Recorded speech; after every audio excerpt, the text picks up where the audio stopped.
2024 June మాసంలో ద్వాదశ రాశి వాళ్ళ మాస ఫలితాల భాగంలో వృశ్చిక రాశి వాళ్ళకి ఈ ఒక మాసం ఎలా ఉందో తెలుసుకుందాం.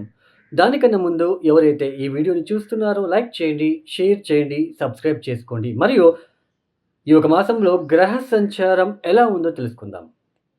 ముఖ్యంగా రాహు మీన రాశిలో సంచారం, కేతు కన్యా రాశిలో సంచారం, శని కుంభరాశిలో సంచారం, గురువు గారు వృషభంలో సంచారం, సూర్యుడు జూన్ 15వ తేదీ వరకు వృషభంలో, తదుపరి మిథున రాశిలో, కుజుడు ఈ మాసమంతా కూడా మేషరాశిలో సంచారం, శుక్రుడు వృషభ మిథున రాశిలో సంచారం, బుధుడు మిథున కర్కాటక రాశిలో సంచారం. ఈ ఒక గ్రహ సంచారం రీత్యా వృశ్చిక రాశి వాళ్ళకి ఏదైతే గత మాసంలో మే మాసంలో కొద్దిగా పంచమ స్థానంలో కుజ రాహుల కలయిక వల్ల భయము, తెలియని భయము, సంతానం విషయంలో ఆరోగ్యపరమైన ఇబ్బందులు, అంటే మీ పిల్లలకి ఏదైనా ఆరోగ్యపరమైన ఇబ్బందుల వల్ల కొద్దిగా తెలియని భయం అనేది ఏర్పడి ఉంటుంది. పంచమ స్థానం అంటే మనం ఒక ఆలోచన విధానం కావచ్చు, మన అభిరుచులని, మన ఇష్టాలని ఇతరులు గుర్తించుకోవడము. అది ఉద్యోగం చేసే చోటు కావచ్చు, మన గృహంలో కావచ్చు, సంతానం విషయంలో కావచ్చు. ఏదైతే సరే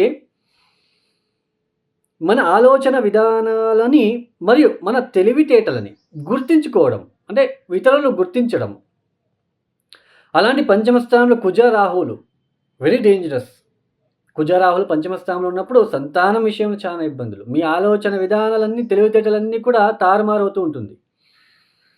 లేనిపోని భయభ్రాంతిలు మీ తల మీద, అంటే మీ మైండ్లో వెళ్ళడం లాంటిది. ఎవరైనా ఏమని చెప్పినా ఈజీగా నమ్మడము. ఇలాంటివన్నీ. తర్వాత సంతానం విషయంలో ఇబ్బందులు. మెయిన్ పంచమ స్థానం అంటే తెలివితేటలు కూడా వస్తుంది. చదువుకునే పిల్లలకి చాలా ఇబ్బంది ఉంటుంది ఇలాంటి గ్రహ సంచారం. బట్ ఇక మీద ఈ జూన్ మాసంలో ఈ వృశ్చిక రాశి వాళ్ళకి ఈ గురుగారు కూడా మౌఢ్యమిలోనే ఉన్నారు. అంటే అస్తంగతమయ్యి, బట్ జూన్ మాసం నుంచి అస్తంగత త్యాగం చేస్తున్నారు. అంటే గురువు తర్వాత గురువు, కుజుడు, తర్వాత బుధ, శుక్రులు శుభ ఫలితాలని ఇస్తున్నారు. మనకి సూర్యుడు కూడా అష్టమ స్థానం కాబట్టి దశమాధిపతి అష్టమ స్థానంలో ఉండడం అనేది కొద్దిగా ఇబ్బంది ఉద్యోగం విషయంలో. ఉద్యోగంలో కొద్దిగా స్ట్రెస్ ఉన్నప్పటికీ దాని నుంచి బయటపడతారు. పెద్దగా ఇబ్బందులేమి మీరు లేదండి. దాని నుంచి బయటపడతారు. ఎందుకంటే గురుబలం ఉంది. కుజుడు మనకి రాష్ట్రాధిపతి బలిష్టంగా ఉన్నాడు కాబట్టి పెద్దగా ఇబ్బందులు లేవు. భార్యాభర్తల మధ్య సఖ్యత, పెళ్లి కాని వాళ్ళకి పెళ్లి అవ్వడం లాంటిది, సంతానం విషయంలో అభివృద్ధి, సోదరుల మధ్య ఏదైతే ఉన్న ఆ విభేదాలు తగ్గుముఖం అవడం లాంటిది. ఇవన్నీ కూడా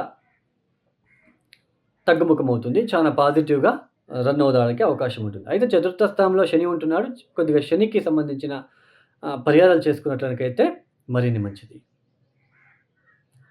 ఈ వృశ్చిక రాశి వాళ్ళు తప్పనిసరిగా ప్రతిరోజు ఆదిత్య హృదయ స్తోత్ర పారాయణం చేసుకోండి. ఉద్యోగంలో అభివృద్ధి కోసము సూర్యుడికి అర్ఘ్యం ఇవ్వడము, ఆదిత్య హృదయ స్తోత్ర పారాయణం చేసుకోండి. ఖచ్చితంగా బాగుంటుంది.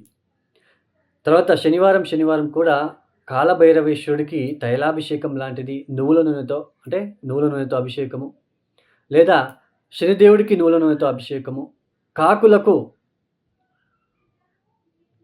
నూనెతో చేసిన వస్తువులని తినిపించడము, అంటే వాళ్ళకి తినడానికి ఇవ్వడం, కాకులకు ఆహారాన్ని అందించడము.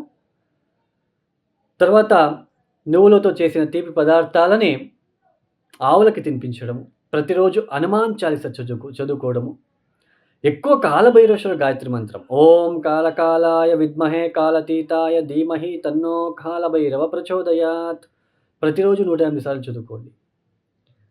చాలా చక్కని ఫలితాలు వస్తాయి.